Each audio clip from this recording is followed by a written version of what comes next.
I was watching a show, and I'm sure like a lot of you guys were. It's a very popular show on Netflix. It's called Love is Blind. Well, just a little backstory for those who have not watched said show. It's a dating show. The whole point of the show is to find someone to marry. And they do it in a very unique way, which is to basically have these people come together. So there's a group of men and there's a group of women, and they never see each other. They basically meet and talk via these pods, which are basically rooms that are adjoined, that basically share a wall, and they communicate and try and vibe and connect that way. And then after a certain amount of time, they get to choose based on these conversations and vibes or whatnot, and these blind meetings, who they would like to marry, or at least propose to for marriage. And what happens is, after everyone picks their mate and proposes, they all sort of get together and they get to see the people that they may have dated in the pods or in the rooms but had never seen. And everybody gets together and just chit chats and catches up and all this good stuff. So in one of the get-togethers, the girls were comparing notes and kikiing about, well, did you sleep with him, and did you do this, did you see his so-so and hoo-ha or whatever. Most of the women sort of intimated or not, were very vocal about how they did, they were intimate with their fiancés. The one girl, AD, she was like, well, yeah, I gotta test the car before I drive it. I can't tell you how many times I've heard that.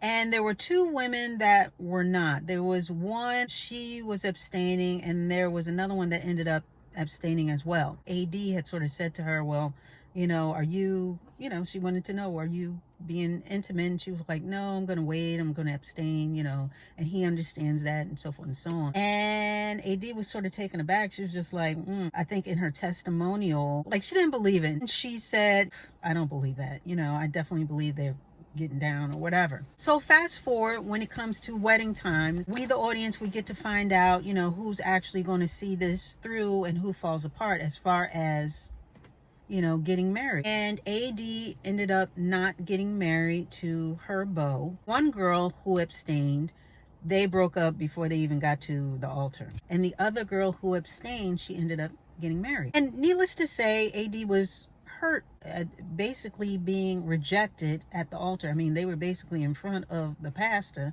about to say their vows, and the guy he pulled out. But it just made me think back to her statement about how she had to test the car before she bought it. And okay, so she tested the car, and even though she was going to buy it, he didn't want to be bought.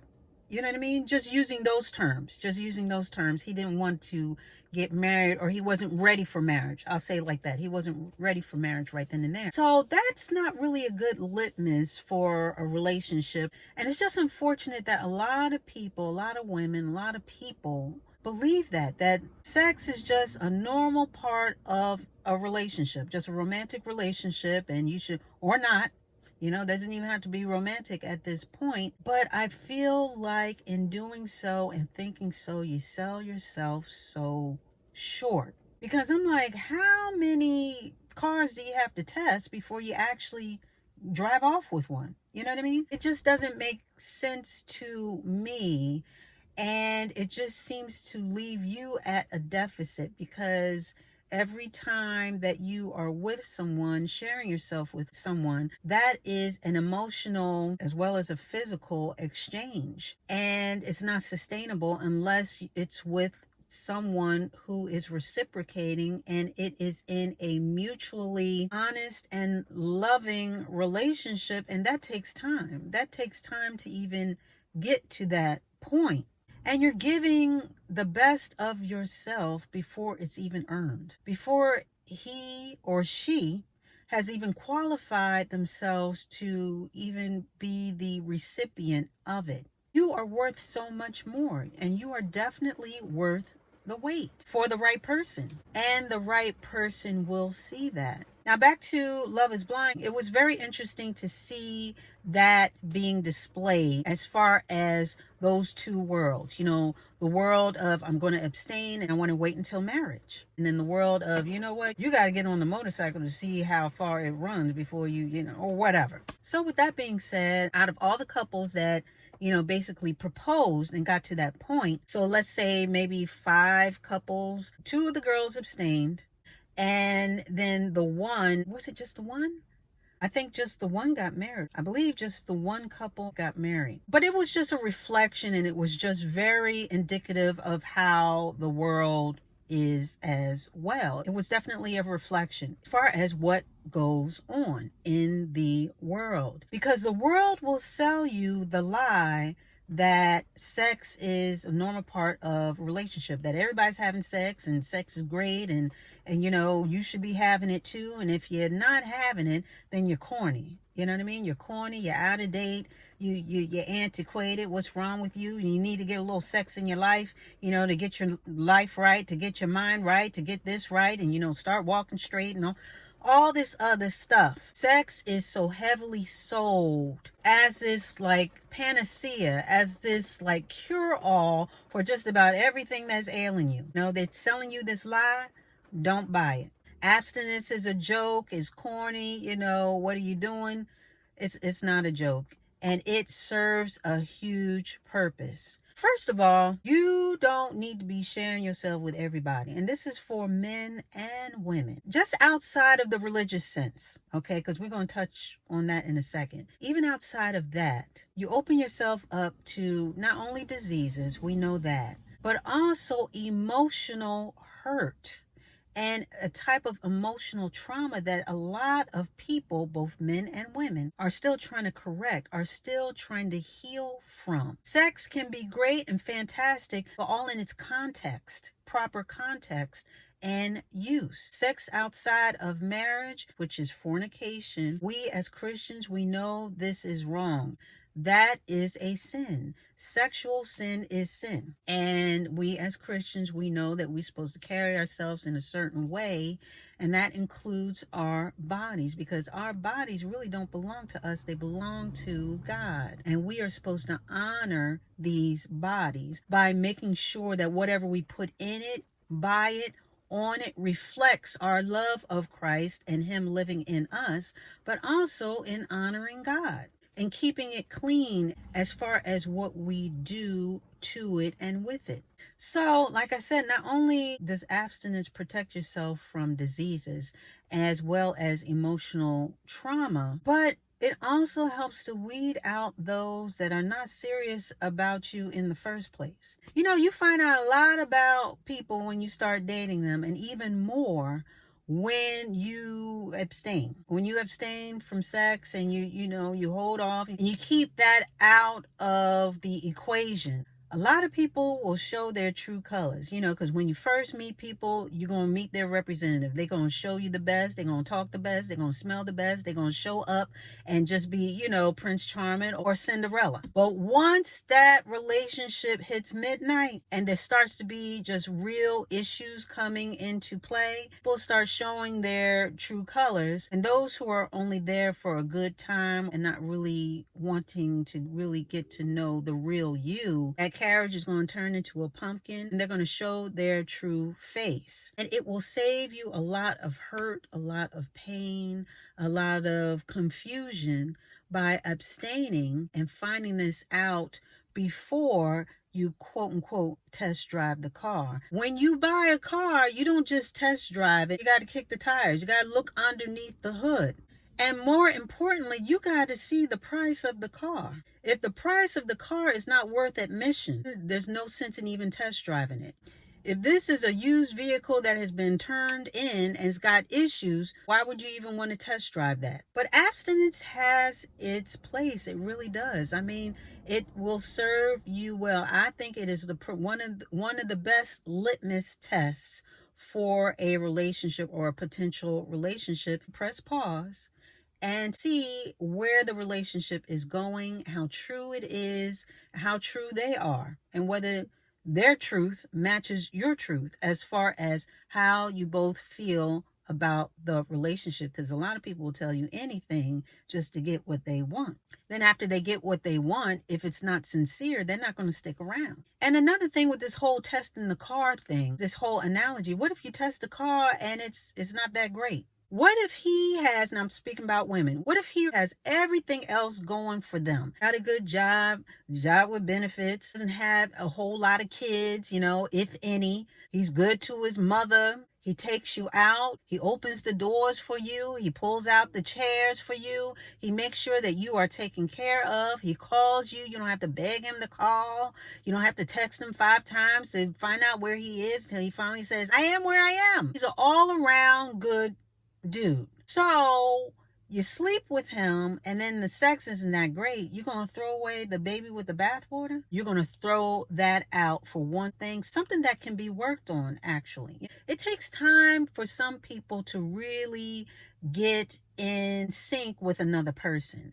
And you never know what was going on with him. Maybe he was nervous or whatever.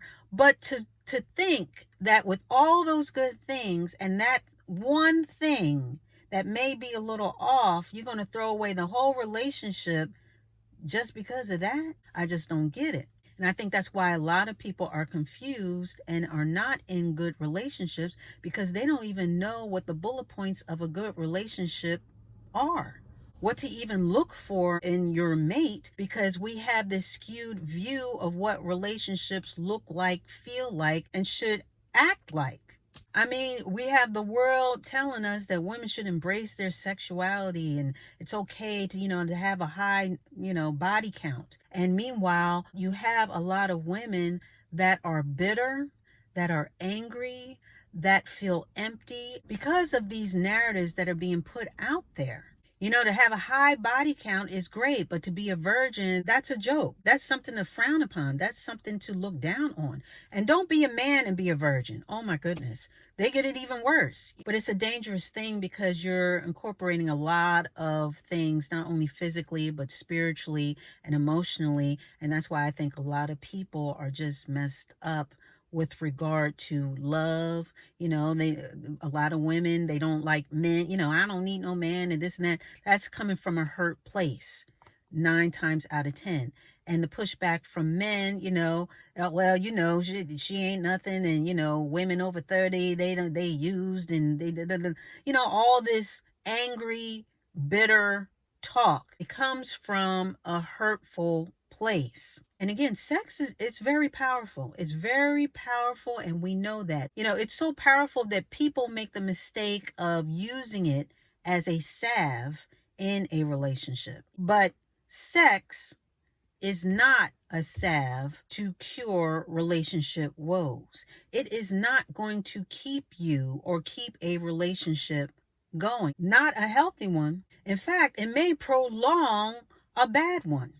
You know what I mean? Because you're distracted. And if that is your focus, is to escape physically, and you never deal with the day-to-day, the emotional, the mental interchange that should also be part of a relationship, not just the physical, but there's a mental interchange, spiritual interchange that happens as well. If that is not part of the focus of the relationship, then it's going to collapse, because sex is not a steady foundation on which to build a relationship off of. But God knew what he was doing. He knew that this gift, because it is a gift, it is a gift that also has a purpose to bring forth life, so thank God it does feel good, because a lot of us wouldn't be here if it didn't feel good, if it felt like a chore. But anyway, it's a gift from God that has context, is a very potent gift. It is a gift that is so powerful. It can change a lot of things. It can change a lot of things. And God knew this. He knew the power of it. And that's why it was meant for marriage. Sex is the wedding gift from God to those who have entered the holy union of marriage. So with that being said, anything outside of that union, as far as sex is concerned, is considered a sin. And when you open yourself up to sin, because we talk about other sins as far as lying, cheating, all this other stuff. When you open yourself up to sin, you open yourself up to a lot of things. And God knew that this was a Pandora's box. That once you get a taste of this, it can lead you down a path of a lot of things and situations that you should not be in. Sexual sin can wear you down, not just physically, but like I said, in all other ways as well. But this thing is heavy. It can really, that's heavy. So sex is not something just to be thrown around. You know, that's that low end theory that, you know, sex is this panacea that will definitely make your life all right. But don't get caught up in the world. You know, don't get caught up in the world and its lies and how it is trying to serve up this narrative as far as sexuality and sexual behavior, you know, and that's how you keep a man and how we should be partaking in all these different things. Because I tell you this, I'd rather please God and end up by myself than to please my flesh and lose my salvation in the process. It's not worth it. And it's never too late. It's never too late. You hear people, well, you've been married before, so, you know, why stop now? Or you did it, you know, with the other relationships. Why are you stopping, you know, in this relationship? It's never too late to start doing the right thing. Once you know better, you do better. Yeah, it's never too late to start doing better. So with that being said, don't listen to the world and how they're selling you sex on a platter, because honey, it ain't it. And you are worth much more, and you are definitely worth the wait. And with that, we are going to put a button on it.